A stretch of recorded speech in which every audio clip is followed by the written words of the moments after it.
ભાઈ એક 100 રૂપિયાની નોટ ઉઠાવો અને એકવાર અહીંથી ઉલટી કરો અને અહીંયા જે ઇમારત દેખાય છે આ કોઈ પણ સામાન્ય જગ્યા નથી. આ યુનેસ્કો વર્લ્ડ હેરિટેજ સાઇટ છે. પણ સૌથી મોટી વાત એ છે કે આ આગ્રા દિલ્હીમાં નથી, આ છે આપણા ગુજરાતમાં.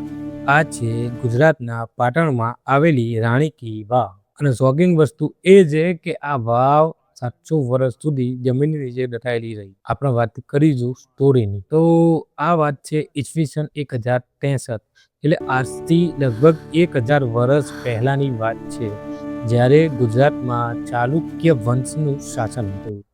રાજા ભીમદેવ પહેલા એક શક્તિશાળી અને દૂરંદેશી શાસક હતા.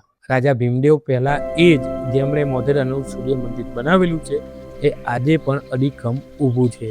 પરંતુ આ સ્ટોરી રાજાની નથી, આ સ્ટોરી છે એમની રાણી ઉદયમતીની. ઈસવીસન 1064માં રાજા ભીમદેવનું અવસાન થાય છે. સામાન્ય રીતે જ્યારે રાજાનું અવસાન થાય તે સ્ટોરી પૂરી થાય, પરંતુ અહીંયા રિયલ સ્ટોરી હવે શરૂ થાય છે.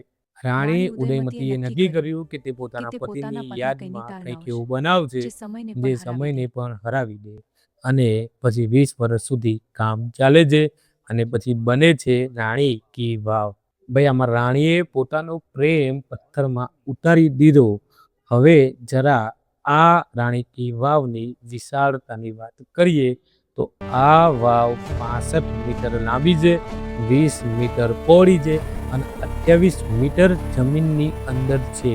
28 મીટર એટલે ભાઈ 9 માળ જેટલું બિલ્ડિંગ, એ પણ સંપૂર્ણ અંડરગ્રાઉન્ડ. એ પણ આજથી 1000 વર્ષ પહેલાની વાત છે, અત્યારની વાત નથી.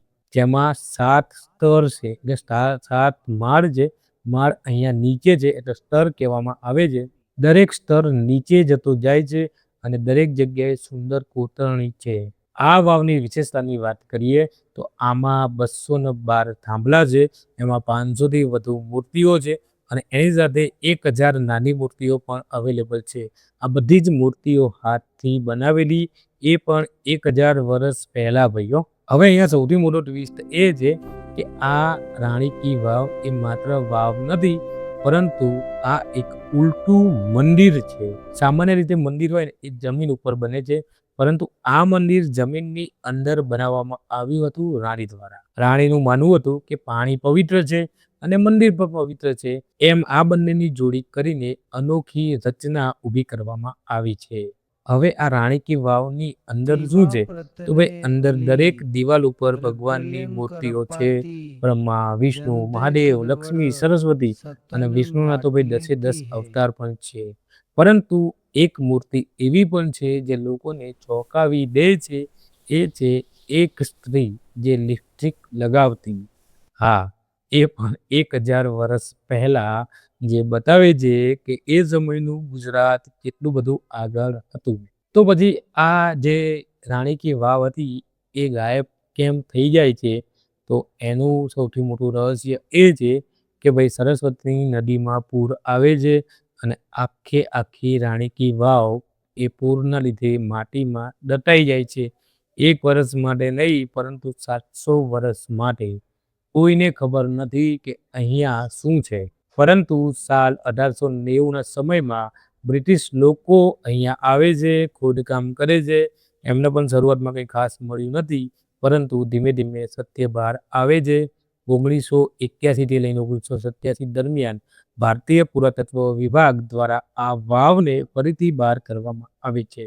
6 વર્ષ લાગે છે અને પછી 2014માં યુનેસ્કોનું વર્લ્ડ હેરિટેજ સાઇટ આ બને છે રાણી કી વાવ.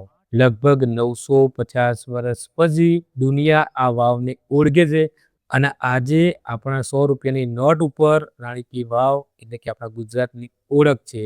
ભાઈ જેમ આગ્રામાં તાજમહેલ છે, દિલ્હીમાં છે લાલ કિલ્લો, એમ ગુજરાતમાં છે રાણી કી વાવ, જે આપણી ઓળખ છે. તમે થોડું વિચારો, એક રાણી, 20 વર્ષનું કામ, 7 સ્તર, 212 થાંભલા, 500થી વધુ મૂર્તિઓ અને 700 વર્ષ સુધી જમીનની નીચે, છતાં પણ અડીખમ. અને આજે એ છે ભારતની ચલણી નોટ ઉપર. આ માત્ર સક્સેસ નથી, આને કહેવાય લીગસી. આપણા ગુજરાતની સંસ્કૃતિની લીગસી. આ છે આપણી રાણી કી વાવ.